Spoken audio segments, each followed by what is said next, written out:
সকালবেলায় ঘুম থেকে উঠে প্রত্যেকদিন বাইর ঝাঁট দিয়া বলো, তারপরে এই চারদিক ধোয়াধুয়ি মুছামুছি করা, মানে সকালবেলার যে কাজটা ওটা বলতে পারো প্রত্যেকদিন বাবাই করে। বিয়ের পর থেকে তেমন ভাবে আমাকে এই কাজটা করতে হয়নি, এটা বাবাই করে প্রত্যেকদিন। তবে বাবা আজকে বাড়িতে নেই, তো সেই জন্য আমাকেই করতে হচ্ছে।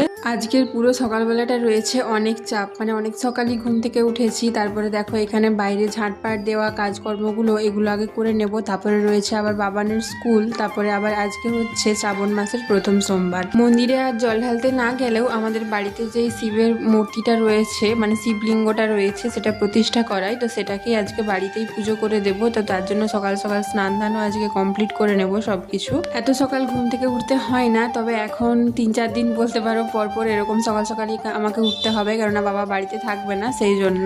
সকালবেলায় ঘুম থেকে উঠতে যতটা কষ্ট হয়, তারপরে কিন্তু মুডটা অনেকটাই ফ্রেশ হয়ে যায়। মানে সকালের যে আবহাওয়াটা খুবই সুন্দর, তো আমাদের বাড়ির চারপাশটা যেহেতু এতটাই সুন্দর পরিবেশ, তো সেজন্য সকালটাও কিন্তু এখানে খুব সুন্দর। তো দেখো আমার এখানে ঝাঁটপাট দেওয়া কিন্তু কমপ্লিট হয়ে গেছে। তারপরে এখানে গেটের সামনেটা এইভাবে জল ঢেলে ধুয়ে দেওয়া হয়, তো এটা আমি ধুয়ে দিয়েছি। আর বাবা কিন্তু প্রথম থেকে এভাবেই কাজবাজ করে, তো বাবাকে দেখে দেখেই যতটুকু বাবা করে সেভাবে আমিও করি। এবারে দেখো এই যে রগগুলো আছে, এগুলোকে প্রত্যেকদিন ধুয়ে দেওয়া হয়, তো আজকে আমিও ধুয়ে দিচ্ছি। তবে বাবা প্রত্যেকদিন একটা কাপড় ছেঁড়াতে করে মুছে দেয়, কিন্তু আমার টাইমের অভাবের জন্য আমি এভাবে ধুয়ে দিচ্ছি। মুছতে গেলে তো অনেকটাই টাইম লাগবে, যেহেতু বাবানের স্কুল আছে, ওকে রেডি করতে হবে। আর এখানে দেখো বৌদি আমাদের বাড়িতে ফুল তুলতে এসেছিল, তো আমিও ফুল তুলবো। বাবা প্রত্যেকদিন সকালবেলায় বাবা ফুলটা তুলে দেয়, তো আজকে আমাকেও ফুল তুলতে হবে। তো বৌদি যেহেতু এসেছিল ফুল তুলতে, সেজন্য ফুল তুলে নিজেও কিছু নিয়েছে, আর আমার জন্য কটা ফুল রেখে দিল। তারপরে আমি আর কয়েকটা তুলে নেবো, ব্যাস, তাহলেই পুজো দেওয়া হয়ে যাবে আজকে।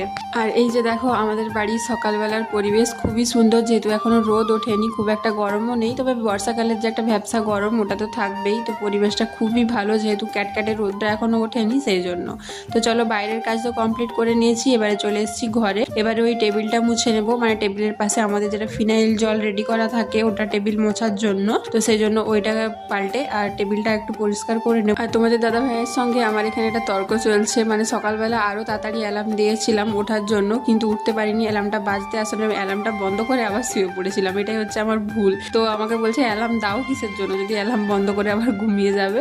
তো এই নিয়েই কথা কাটাকাটি হচ্ছিল আর কি। তো চলো এবারে চলে এসেছি বেসিনটা ধুয়ে নেওয়ার জন্য। বেসিনটা যেহেতু সারাদিন ব্যবহার হয়, তারপরে আমাদের তো আবার সাদা রঙের, তো সেই জন্য সাদা রঙটা কত তাড়াতাড়ি নোংরা বোঝায় সেটা তো তোমরা সবাই জানো।